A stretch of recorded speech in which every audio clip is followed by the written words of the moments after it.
Meu nome é Feliciano, sejam bem-vindos ao canal A Hora do Além.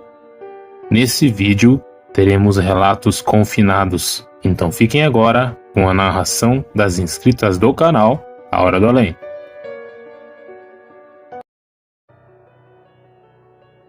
Boa noite, eu sou Luciene e moro no Rio de Janeiro. Uma história que eu tenho que contar aqui para vocês, esse relato é que meu padrasto, quando ele era criança, isso foi em São Luís do Maranhão, ele carregava a água de um poço de um vizinho, carregava para a casa dele e para esse vizinho também. E lá era muito mato, umas casinhas uma afastada da outra, de casinha de taipa, de barro, aquelas casinhas simples. E esse homem tinha uma merceariazinha e ele guardava o dinheiro dele todo na botija. Tudo bem, o que acontece? Ele se envolveu com uma mulher que sabia onde ele guardava esse dinheiro. Então ele foi assassinado, tacaram fogo na casa dele. Aí meu padrasto, como era criança curioso, foi lá ver, chamaram o bombeiro. Aí o pessoal foram lá para recolher o cadáver, né? Aí de repente o meu padrasto viu e ficou em cima, né? Aí os bombeiros foram retirar e eles foram numa merceariazinha que tinha perto, tomaram uma cachaçinha, aí voltaram lá para recolher o corpo e meu padrasto viu tudo. Tudo bem. Aí chegou a noite, meu padrasto ficou com aquilo na cabeça, né? Era tempo, não tinha energia elétrica, era lamparina. E a casa era de taipa. Ele pegou, deitou na rede e ficou com aquilo. Aí no outro dia, 6 horinhas, ele foi carregar água para casa dele. Aí quando ele chegou no poço, quando ele foi pegar o primeiro balde, ele disse que o moço que faleceu apareceu para ele e deu um grito muito horrível. Foi um grito mesmo que ele saiu correndo, deixou balde e tudo para lá e correu para casa dele chorando e contou para a mãe dele. A mãe dele é muito católica, mandou ele rezar. Acendeu uma vela pro moço lá e mandou rezar. É só isso que eu tenho para dizer, né? Mas ele contando, a coisa se torna mais assustadora. Eu só quero agradecer. Valeu.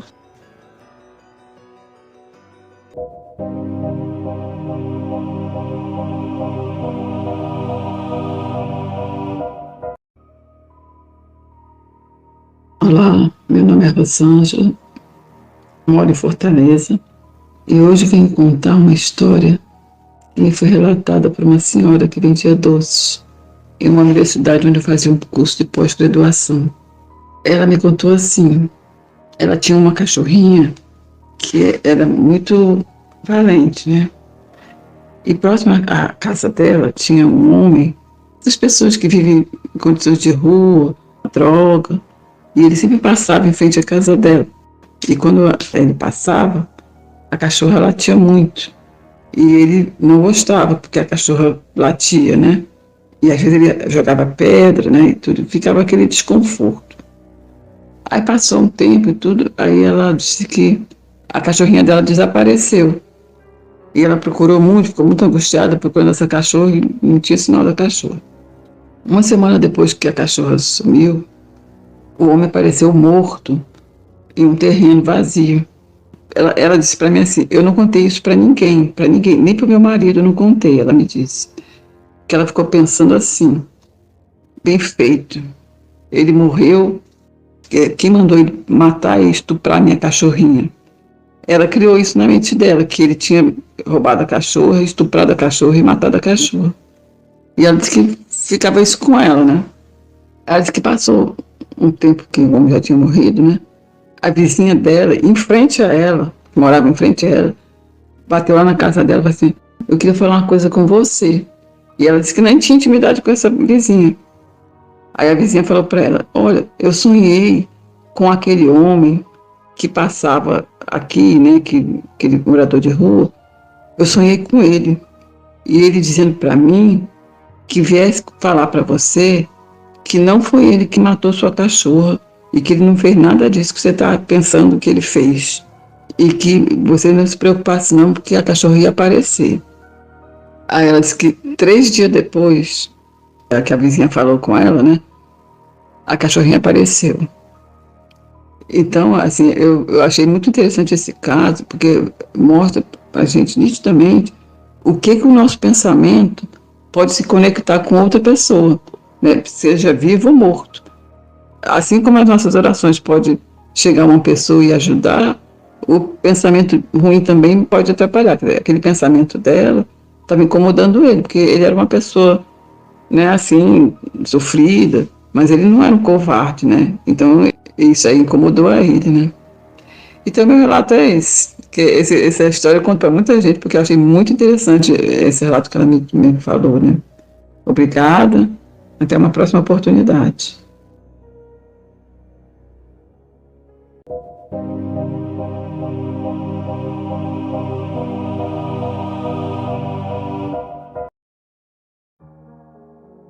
Eu fui criada por um padrasto, tá? Que até então, até acho que uns 9 para 10 anos, ele era a melhor pessoa, o melhor padrasto, o melhor pai que eu conheci.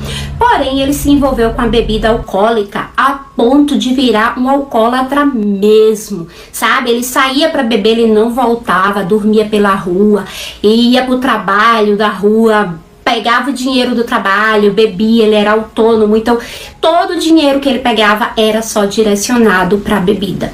Desse período, pessoal, ele ficou muito ruim, tanto para mim, como não era filha, né, como para toda a família, para minha mãe e tudo mais, tudo lógico que é feito da bebida, porém, esse período foi muito dolorido na minha infância, né, foi muito traumatizante crescer com uma pessoa violenta em casa, alcoólatra, sabe, e depois de um certo período ele começou a ficar doente.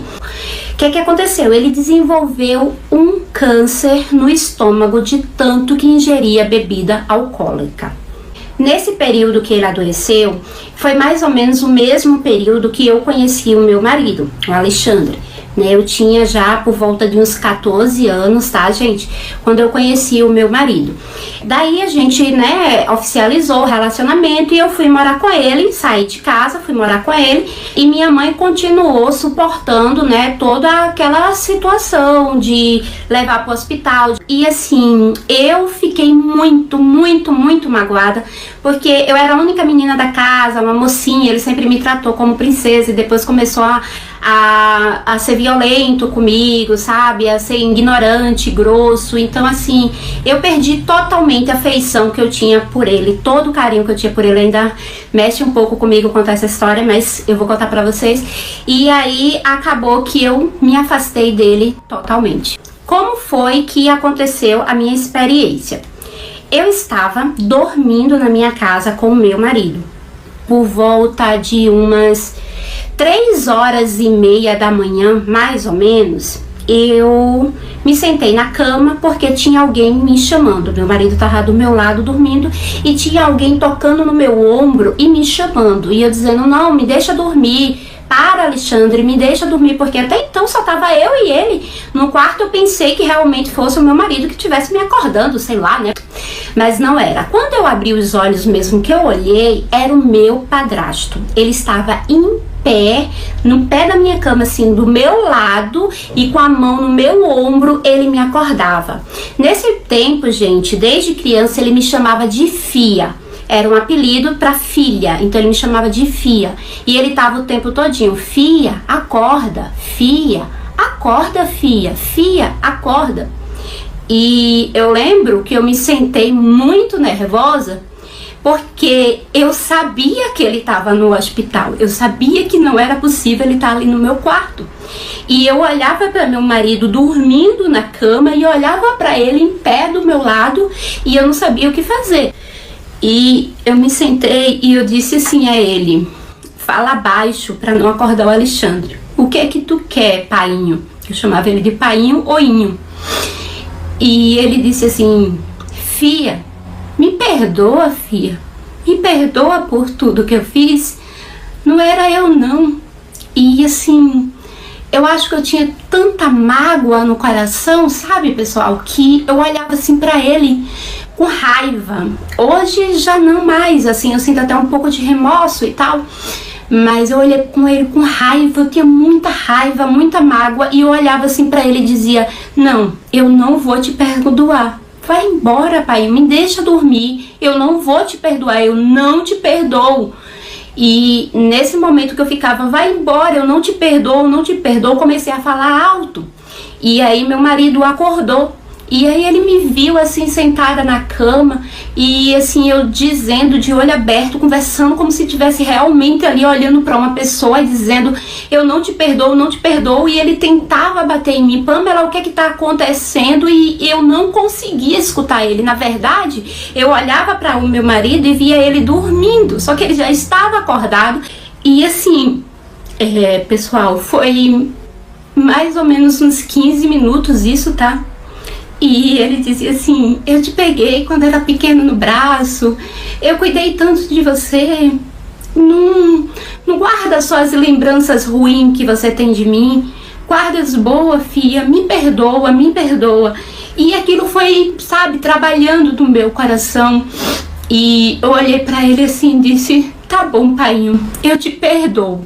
Quando eu disse isso, ele sumiu.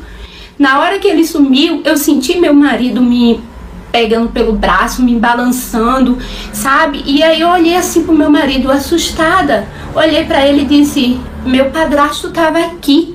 Aí ele: não, Pamela, só tem a gente. Aí correu, acendeu a luz e disse: olha aí, minha filha, não tem ninguém no quarto não, só tá eu e você. Eu disse: não, ele tava aqui.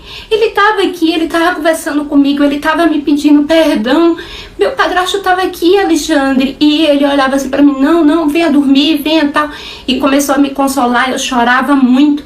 Outro dia, pela manhã, por volta de 5h30, 6 horas da manhã, minha mãe liga e pede pra falar com meu marido primeiro, né, pra poder me passar a notícia.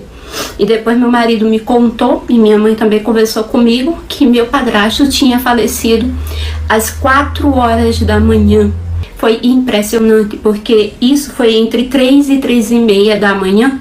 De 4 horas foi o horário do óbito dele. Ele só descansou, ele só dormiu, ele só faleceu depois que ele foi até mim e me pediu perdão.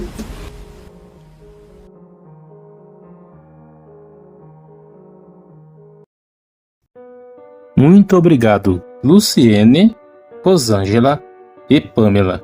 Gratidão, amigas, por terem compartilhado seus relatos nesse vídeo. Se vocês quiserem enviar seus relatos, pessoal, eu deixei aqui na descrição do vídeo um link que vai direto para o meu WhatsApp. Eu gostaria de agradecer a cada um de vocês, meus amigos, que está sempre aqui acompanhando o canal, deixando o seu like, compartilhando e deixando o seu comentário. E também a você que está chegando hoje. Eu peço para que Deus abençoe a cada um de vocês e suas famílias. Muito obrigado e até o próximo vídeo.